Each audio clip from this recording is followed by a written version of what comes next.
A mulher do cara sai aí com o padeiro, né? Bom, o cara pode perdoar e deve perdoar, né?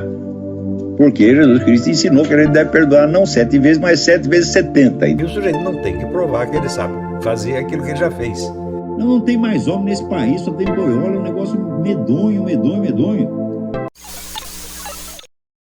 A obra do professor Olavo de Carvalho possui uma intuição fundamental, a de que só a consciência individual é capaz de conhecimento. O conhecimento de verdade no seu sentido pleno, material e formal ao mesmo tempo, é um privilégio da consciência individual humana. Pode ser repassado de um indivíduo a outros, mas cada um tem de fazer por si mesmo o esforço de aprendê-la. Não existe verdade comunitária. Hoje eu queria tocar aqui num assunto extremamente importante, mas é tipo daquele assunto que você sabe que existe, mas não presta atenção durante décadas. E quando você começa a prestar atenção, você percebe que a coisa tinha uma importância maior do que você jamais poderia ter imaginado. Eu mencionei isso durante a semana em alguns posts, né? E eu vou começar mostrando para vocês alguns livros a respeito, que vem saindo muitos livros. É um assunto que foi praticamente desconhecido do mundo inteiro, fora da Espanha, durante décadas, mas que mais recentemente se transformou num tema de debates de grande repercussão. E eu acho que, espero que essa repercussão aumente, porque eu vou dizer para vocês, da maneira a expressão mais modesta que eu posso usar, é que é o fato mais importante de todo o ciclo da história que nós chamamos modernidade. O ciclo que começa por volta de 1500 e se estende até hoje. Este tema, que nós resumimos sob o título de Legenda Negra, ele é a essência, o centro, né? O eixo de toda a modernidade. Tudo o mais que aconteceu tem importância reduzida em face disso, porque tudo foi função disto. Vocês estão me ouvindo agora, podem pensar que eu pirei. Não é a primeira vez que isso acontece. Praticamente tudo que eu digo, as pessoas dizem que eu pirei, e passam uns anos eles dizem, o Olavo tinha razão. Então, eu lembro sempre aquele negócio dos 36 estratagemas chineses, que o truque é sempre você perceber os males e os problemas enquanto eles ainda estão em germe, né? Porque se você percebe depois que eles cresceram, daí você não pode fazer mais nada, né? E sinceramente, eu já estou com o saco cheio de avisar as pessoas em tempo e ver elas não fazerem nada, então elas se estrepam, né? E eu fico assim como, sabe, o médico que vê do lado da cama do paciente morto o remédio que receitou para ele 3 meses atrás. Não usado, ele nem abriu o remédio. Toda hora tem essa impressão. Agora, por exemplo, todo o pessoal ficou muito espantado com essa sentença do Faquinha, né? Inocentando o Lula de todos os processos que ele levou, e o pessoal percebe que há algo muito sério acontecendo, algo muito grave acontecendo. É um golpe de Estado em preparação para recolocar os comunistas no poder, custe o que custar. Isso com a ajuda dos maiores bilionários e de toda a mídia, né? E inclusive do STF inteiro, né? E alguém percebeu que isso está acontecendo, e esta semana, inclusive, houve alguma repercussão disso no meio militar. Ora, essa repercussão deveria ter havido na década de 90, porque tudo o que tem acontecido, inclusive toda esta desgraça que nós temos visto com a tal da pandemia, né, usada como pretexto para levar as pessoas à extrema miséria, né, provocar milhares de mortes, né, por falta de comida, né. Isso tudo era previsível já na década de 90. Quem não sabia que eles iam fazer isso? Bom, desculpe a pergunta idiota. Ninguém sabia. Eu sabia, mas ninguém mais sabia. Eu avisava, explicava, mas tudo parecia inverossímil. Então, eu não lembro quem foi que disse foi um escritor americano, ele diz, só os pequenos segredos têm que ser protegidos. Os grandes segredos são protegidos pela incredulidade pública. Você fala e ninguém vai acreditar. Por que não vai acreditar? É muito simples. A maior parte das pessoas acredita piamente que existe uma certa zona da realidade que é conhecida pelas pessoas importantes. E todas as pessoas importantes enxergam aquele conjunto de fatos, enxergam tudo junto. Né? E isto é o fator importante. Quer dizer, aquilo que é importante é conhecido pelas pessoas importantes. E o resto não importa. Então, olha, esta é a pior ilusão que você pode ter na sua vida. A minha vida inteira de estudo, que são 6 décadas já de estudo, me leva à conclusão de que, em geral, as pessoas importantes não sabem o que está acontecendo. Elas são as que menos sabem, gente. Pessoas importantes, quer dizer, as chamadas classes falantes. Ou seja, os políticos, os administradores públicos, né, os grandes empresários, os jornalistas, os intelectuais, os acadêmicos, né, os altos oficiais das Forças Armadas. Se você somar toda essa gente, você tem um bloco de ignorância que chega a ser uma coisa aterrorizante. Por exemplo, é muito interessante você estudar as origens da Primeira Guerra Mundial. Né? Você vai ver quem ali percebeu o que ia acontecer. Resposta: ninguém. Não tinha um sujeito consciente no meio daquilo. Ou seja, os governantes da Europa estavam jogando os seus países na lata do lixo. Todas aquelas velhas dinastias que governavam a Europa, elas estavam se suicidando e não sabiam. Né? Aí você pergunta, como é que esse pessoal com tanto dinheiro, com tantos assessores, não sabe as coisas? É por um motivo muito simples. Qualquer coletividade é ignorante. Né? Só a consciência individual sabe. Né? Se você ajunta pessoas, né, a opinião comum delas é sempre besteira. Porque é o mínimo múltiplo comum. É aquele pontinho que todo mundo já viu, é só o que é banalidade. O que é importante não é acessível a nenhum grupo. Né? Você pensa, houve alguma descoberta científica que foi feita coletivamente? Né? Houve alguma obra de arte que foi criada num lance assim pela coletividade, todo mundo teve a mesma ideia ao mesmo tempo? Isso não existe, bicho.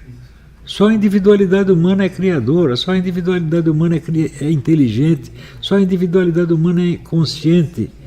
Isto é a coisa mais óbvia do mundo. Mas acontece que este fato, que é inegável, ele não é muito agradável para as pessoas que são incapazes de ter uma descoberta por si mesmas. A multidão dos medíocres tem que encontrar uma consolação. Então acredita que a história é feita pelas massas de medíocres. Não são os grandes homens que fazem. E olha, pensa bem. Eu já li várias biografias de Napoleão.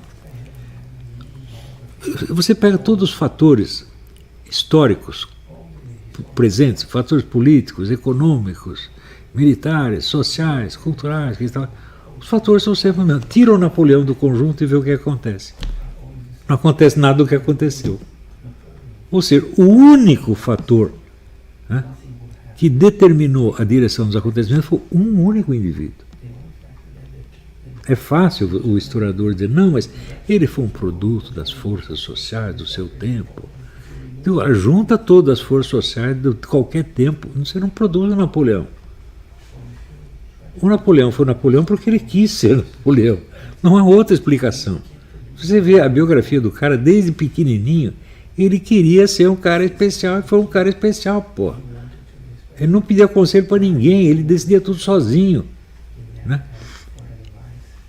Quando está todo mundo perdido, ele enxergava o que dava para fazer e fazia. O importante é isso, ele conseguia fazer, não dava tempo de explicar. Tanto que as batalhas de Napoleão só eram bem-sucedidas quando ele estava pessoalmente no comando. Se ele mandava outro fazer, dava tudo errado. Por quê? Há coisas que a gente sabe fazer, mas não sabe explicar. E a estratégia tática de Napoleão era assim. Houve um sujeito, um coronel suíço chamado Jomini. Jomini mais ou menos entendia o que Napoleão estava fazendo. Mas que era João Menino? Não Zé ninguém, ninguém prestar atenção no que ele está dizendo.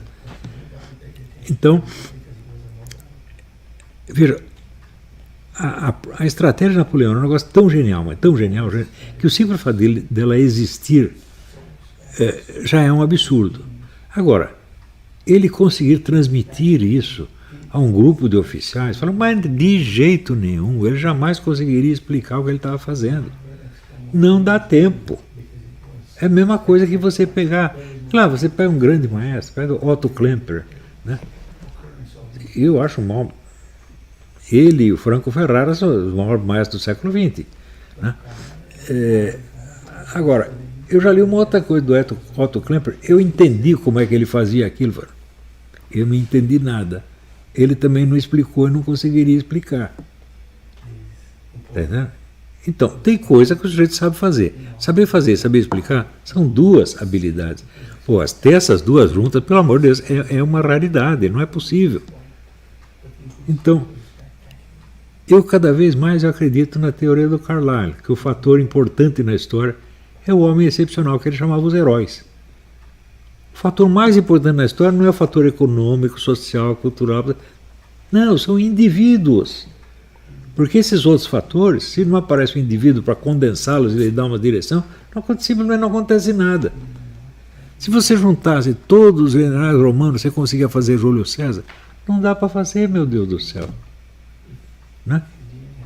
Quando você pega, né, aquelas invasões bárbaras, né, tipo Tamerlão, quantos chineses precisavam somar para fazer um Tamerlão? Não dá para fazer.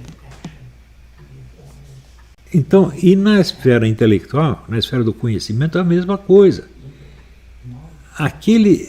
Onde há um consenso de opinião, você juntou os 200 bilionários, né, os bilionários contrataram os maiores assessores, economistas, sociólogos, psicólogos, só vai sair besteira, gente.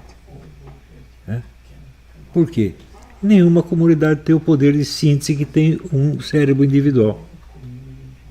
Então eles conseguem enxergar pedaços, mas não conseguem juntar. É a mesma coisa, você pega assim, a melhor orquestra do mundo, põe ela para tocar sem maestro. É isso que vai dar. Está entendendo? O que vai acontecer é que um dos músicos vai ter mais iniciativa que os outros e ele, formal ou informalmente, vai ser o maestro. Pode ser o cara que está tocando tambor lá no fundo. Se ele é o cara que sabe o que está fazendo, todo mundo vai seguir ele. E é isso que acontece.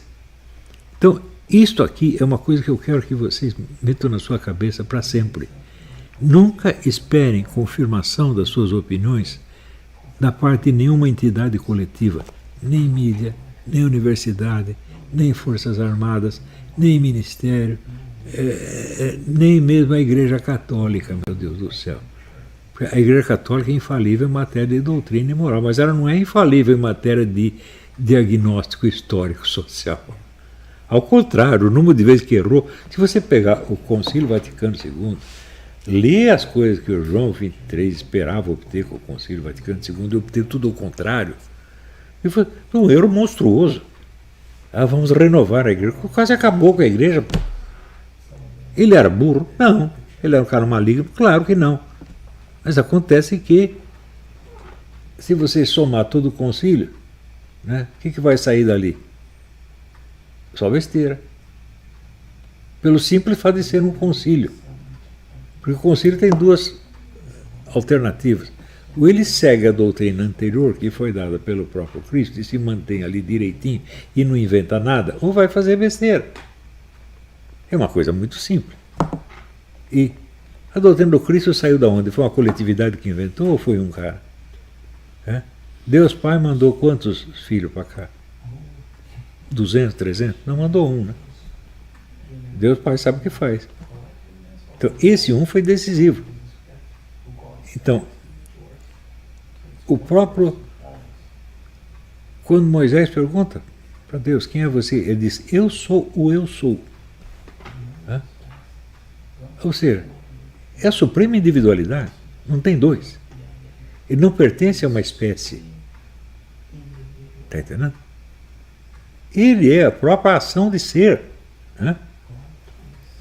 E só tem um, isso só pode ser representado por um. Não é isso? Então, veja, a unidade de Deus e a unidade do ser humano são coisas que nós nunca podemos esquecer e é talvez a coisa mais ignorada de toda a civilização moderna. Graças a isso, o que eu vou dizer para vocês também vai parecer loucura, vai parecer teoria da conspiração. Toda a história da modernidade intelectual, da modernidade científica, é toda falsa, do começo ao fim. Não é que existe um erro aqui, outro ali. Não, é tudo essencialmente falso.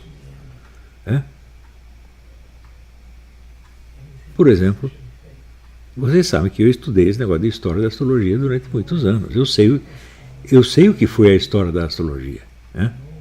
E eu sei, portanto, que durante todo o período medieval, a astrologia não tinha importância nenhuma.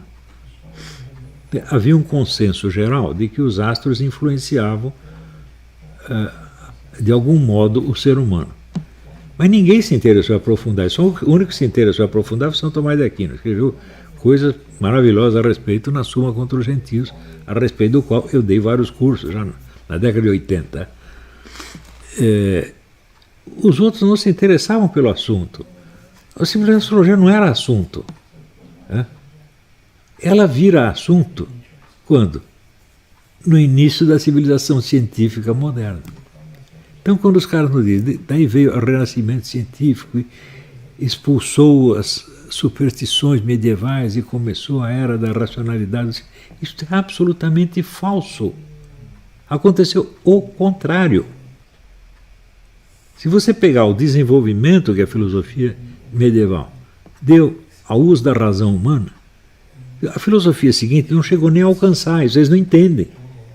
Eles não chegam a entender a lógica medieval de tão elaborada que é. Em vez disso, os filósofos começaram a usar o quê? Argumentos retóricos. Porque os filósofos medievais discutiam com outros filósofos. Era um grupo de profissionais, por assim dizer. Todos treinados, todos armados de todo o vocabulário técnico da filosofia. De repente, quando você vê os filósofos aparecem na modernidade, eles falam para quem? Eles falam para reis, príncipes, duquesas, princesas, banqueiros. É para isso que eles falam. Então, eles não podem usar o vocabulário técnico da filosofia. Eles começam a usar uma linguagem literária muito mais bonitinha, de certo.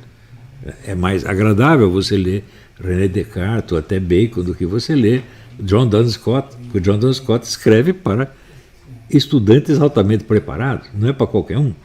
Agora, esse escreve para qualquer um, e nós somos qualquer um. Está entendendo?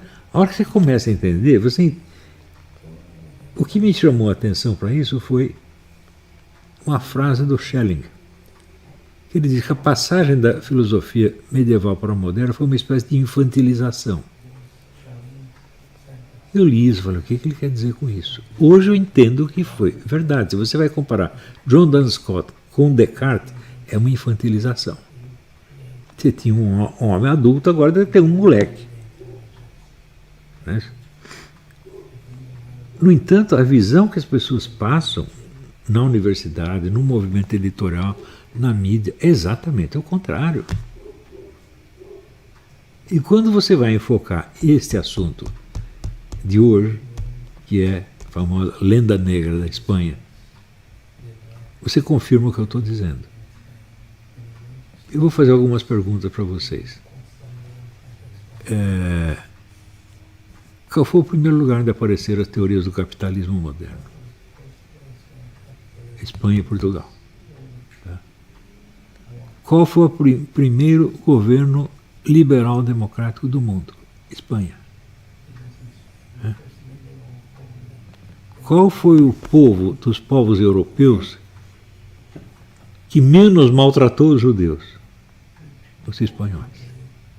Até hoje a gente fala, os espanhóis expulsaram os judeus. Não. Todo mundo expulsou os judeus. Os ingleses expulsaram, os franceses expulsaram. Todo mundo expulsou. Com a diferença é o seguinte, ali na Espanha tinha mais ou menos 600 mil judeus. Quantos foram expulsos? Aproximadamente 50 mil. porque eles tinham a opção de converter-se e permanecer. Nos outros países tinha isso? Não, é expulso de qualquer maneira.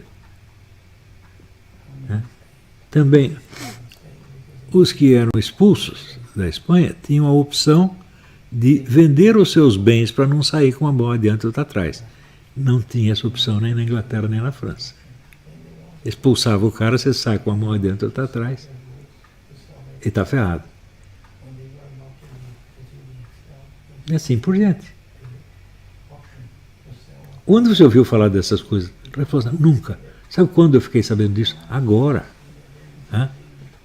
Você acha que eu sou um sujeito burro que não me interessa por saber as coisas? Não, eu vi procurando, tentando descobrir, etc. E agora que eu descobri essas coisas, pô. Você vê como elas foram escondidas. Uma coisa que nem o Olavo consegue descobrir está muito bem escondida, pô. Ora, me chegaram na mão vários livros, os principais são esses aqui. La leyenda negra, Historia del odio a España, de Alberto Ibáñez.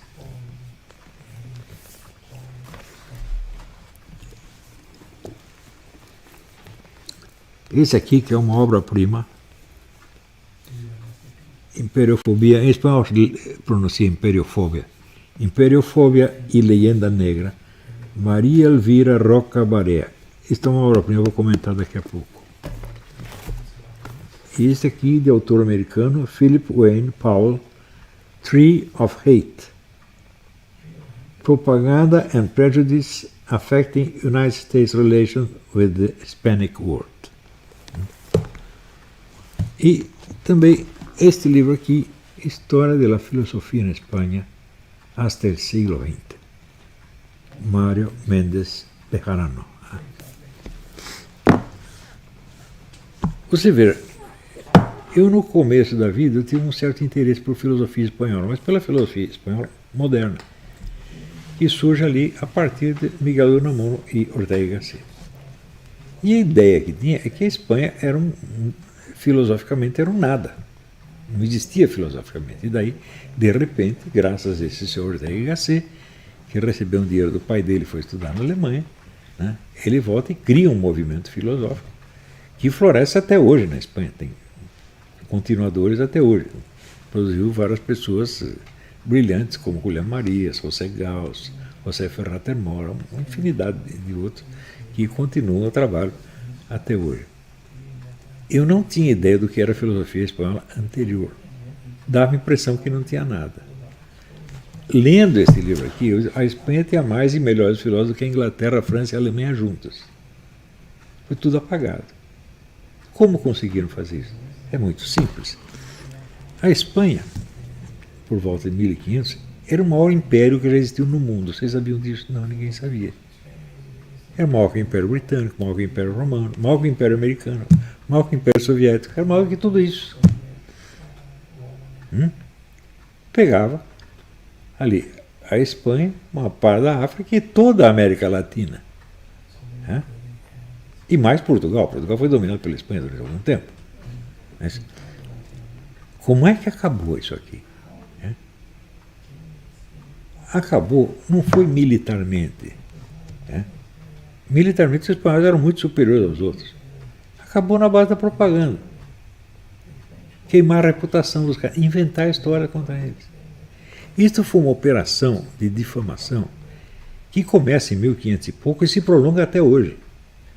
E da qual participaram, entre outros, tipos como Daniel Defoe, o autor do Robinson Crusoe, Jonathan Swift, William Shakespeare, o Edgar Allan Poe,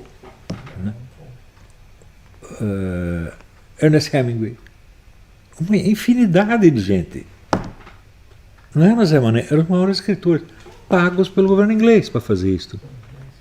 Não é uma tendência anônima que apareceu espontaneamente. Não, o governo inglês os pagava para fazer isto.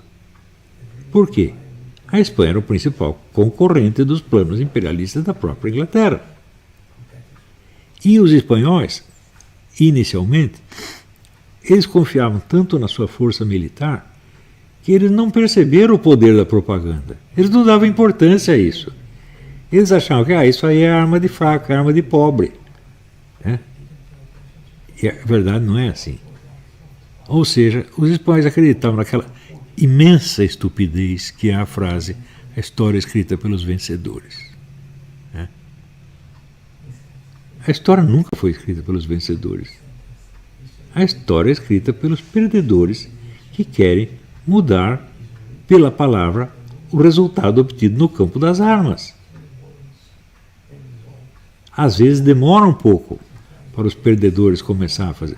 Por exemplo, se você pegar este revisionismo histórico alemão, ele demorou para aparecer, mas começou a aparecer. Ele ainda não tem uma grande repercussão, mas tem alguma repercussão. Né? Dizer, não, os nazistas não foram culpados de nada, foram os outros que fizeram. Bom, isso aí começou agora. Pode pegar, pode não. Agora não, começou uns 20, 30 anos atrás. Pode levar 2 ou 3 séculos, mas pode acabar pegando. Por que não? Hã?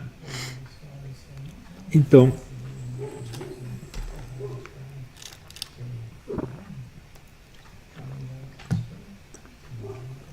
se você pegar só nos Estados Unidos a bibliografia anti-hispânica do século XIX, é uma coisa que não acaba mais, gente. São bibliotecas e mais bibliotecas e mais bibliotecas. Inclusive coisas populares como o Zorro, por exemplo. Vocês assistiram o filme do Zorro? Né? Perceberam que o Zorro é um filme maçônico anti-espanhol ou não? As pessoas não percebem esse detalhe.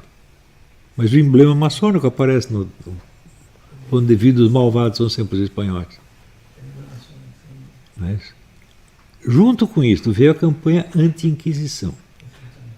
Um monte de mentiras grosseiras que inventaram contra a Inquisição. Até hoje as pessoas acreditam piamente que havia máquinas de tortura, que a Inquisição torturou e matou milhões de pessoas. Acreditam mesmo nisso. Aqui no livro da Maria Elvira, ela coloca algumas ilustrações de livros anti-inquisitoriais. Espero que vocês consigam ver. Será que dá para ver na tela?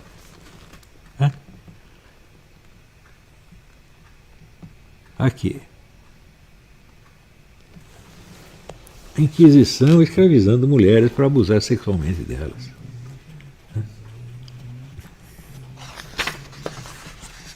História, veja, a história de que em muitos mosteiros havia cemitérios de bebês paridos às ocultas pelas freiras.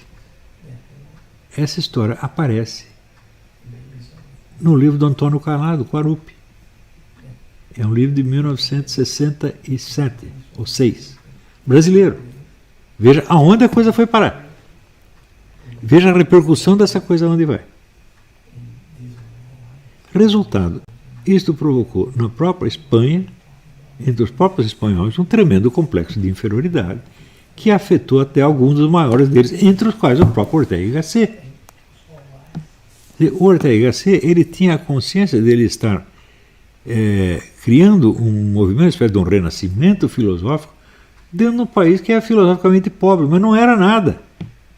Eu hoje acho que a cultura filosófica espanhola do Ortega y Gasset era deficiente. Ele não leu suficientemente os seus conterrâneos. Mas, por exemplo, na época do Renascimento é muito difícil você encontrar um filósofo da altura de Francisco Soares. Não tem. Não tem outro. Mas Francisco Soares é mais difícil de você ler do que você ler o Descartes ou os outros, porque também ele ainda estava na linguagem técnica. Enquanto a filosofia escolástica decaía, assim, claramente, na França e em outros países, na Espanha e em Portugal ela estava em pleno florescimento. Entre outras coisas, ela vai produzir em Portugal o famoso João de Santo Tomás. João Poinsot era um português, o pai era um francês, sobrenome francês, mas era um português, que escreveu um livro chamado Tratado dos Signos, que tem toda a semiologia moderna, tudo que mais tarde vai aparecer com o Charles Peirce. Charles Peirce e toda essa linhagem de semiólogos modernos, já estava tudo lá. Você imagina O que teria acontecido, por exemplo, no todo o debate que existe entre realistas e idealistas, ou nominalistas e realistas? O que teria sido isso se esse pessoal tivesse lido o João Ponceau? Porque pela teoria dos signos, essa questão nem se coloca, isso é uma besteira. Quer dizer, ele já quando o cara está montando o problema, que ainda vai aparecer, ser elaborado no canto, ele já tinha resolvido. Mas acontece o seguinte, o cara era português, pô. E português é subgente, de acordo com os ingleses e franceses. E depois os americanos também se tornaram culpados disso. No começo eles não estavam lá, mas eles se tornaram... aderiram, no século XIX, aderiram a essa bobagem e seguem até hoje. Agora você imagina o que teria sido a história do mundo se o Império Espanhol tivesse continuado. Todos esses países ecos da América Latina, que os próprios ingleses e americanos desprezam, chamando de República, Banana Republic, e são mesmo, né? Não existiriam, seriam parte do Império Espanhol.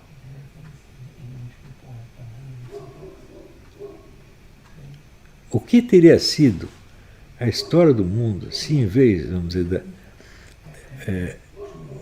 da Segunda Guerra, você tivesse um predomínio do Império Espanhol? Você não pode esquecer de que a Espanha não entrou na guerra. Nem a Espanha nem Portugal entraram na guerra. Ou seja, a Espanha e Portugal não têm culpa nenhuma do que nazistas e comunistas fizeram. Os espanhóis conseguiram resolver o problema do seu comunismo antes que começasse a guerra. Já tinham derrotado os comunistas, botaram tudo numa cadeia, mandaram embora, acabou. Né? Então, você vê a interpretação comunista desses fatos, a interpretação comunista da Guerra Civil Espanhola, ainda é espalhada no mundo inteiro como se fosse a verdade pura.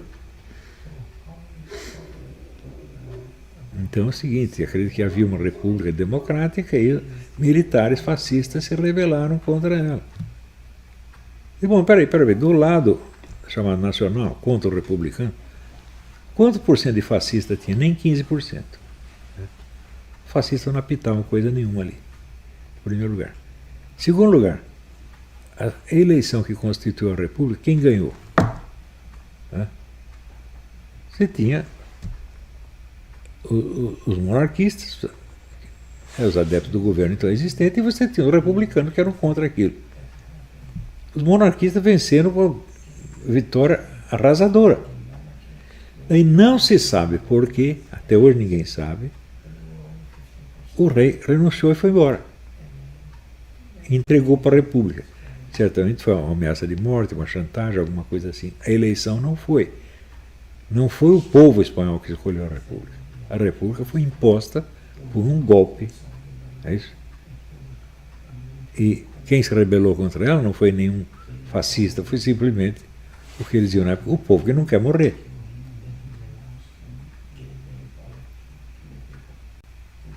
Então, para você dizer que o Francisco Franco era um fascista, só se você não estudou nada da história do Francisco Franco. Ah, mas ele recebeu a ajuda dos alemães e dos italianos. É verdade, agora o problema é o seguinte, não é o que ele recebeu dos alemães e dos italianos, é o que ele deu para eles. E o que ele deu? Nada. Nada nunca. Agora, eu não sei como ele conseguia, ele ia falar com o Hitler, com o Mussolini, ele conseguia tudo que ele queria e não dava nada em troca. Como era a conversa dele? Eu vou saber. Mas eu sei que quando o cara saía da conversa com o Hitler dizia o seguinte: eu prefiro antes a pior dor de dente do que conversar com esse cara. Eu não sei qual era o poder que ele tinha sobre a mente do Hitler e do Mussolini, mas que algum ele tinha. Porque obteve tudo e não oferecia nada em troca. Você vê, como é possível ele ter obtido ajuda militar importante da Alemanha e depois não entrar na guerra? Que os alemães vinham pedindo para ele, implorando para ele entrar na guerra, não entrou. Nem ele, nem o Salazar. Os dois ficaram fora. Como é que você vai chamar os dois de fascista? É só propaganda, evidentemente. O que eles eram? Eu não sei exatamente o que eles eram, mas fascista não era outro negócio. Agora, hoje em dia, né, a palavra fascista é usada assim para carimbar tudo que é anticomunista. E para isso você não precisa saber absolutamente nada do fascismo. Eu li muitos livros sobre fascismo escritos pelo A. James Gregor. Para mim, os melhores estudiosos, para mim, são ele e o cara lá de Israel, Zev Sternhell, que no livro dele sobre o fascismo francês, ele deu o título de Nem Direita Nem Esquerda. Para isso você vê, só com o título você já vê quanto o negócio é diferente do que as pessoas realmente imaginam. Né? E o Gregor escreveu um livro importantíssimo sobre o Giovanni Gentile, que era o principal filósofo do fascismo. E quando você vai ver o que o Gentile pensava ali, ele não tem nada a ver com o que a turma no Brasil imagina fascismo. Fascismo como etapa superior do capitalismo. O que é isso? O fascista odiava o capitalismo. Né? Então, não é porque um governo é totalitário ou ditatorial que ele é fascista. Não tem nada que ver, pô. Existem milhões de tipos de ditadura. Né? Então, agora, a associação do Franco com o fascismo contribuiu para queimar mais ainda, facilitou as coisas para a lenda negra anti-espanhola. Mas, agora, você imagina o que representaria a presença de um império do tamanho do espanhol no mundo moderno.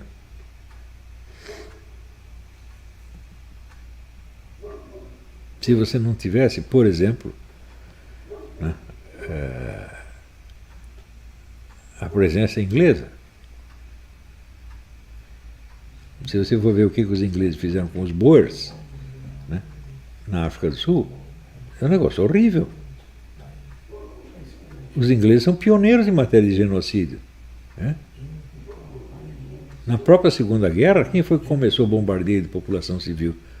Foi o Hitler? Não, foram os ingleses. Pô. Ou seja, não é brincadeira. Os ingleses não são brincadeira. Não. Agora, eles têm um senso estético, uma capacidade de propaganda que os outros não têm. Você veja, quando acontece. Na Idade Média existia um livro muito importante. De onde sai a expressão lenda negra? Sai em contraste com Lenda Áurea, que é o livro do Jacques de Voagine, né? Que é uma série de histórias de santos, histórias mais ou menos inventadas, mas que tem um sentido místico, esotérico, profundo, que vale a pena estudar. Né? Saíram livros importantes de interpretação da Legenda Dourada. Né? Quando aparece o protestantismo, aparece um sujeito chamado Fox na Inglaterra, que escreve a história dos mártires protestantes, exatamente usando a mesma retórica do Voagine. Tudo inventado. Né? Hoje em dia, se sabe que a maior parte das histórias do Fox são falsas. Os próprios historiadores protestantes já concordaram. Né? O cara inventou, ele era um propagandista, não era um historiador. Né? Mas, veja, tem uma diferença enorme. O Jacques de Voagine escreveu a sua Legenda Áurea apenas para fomentar a devoção aos santos.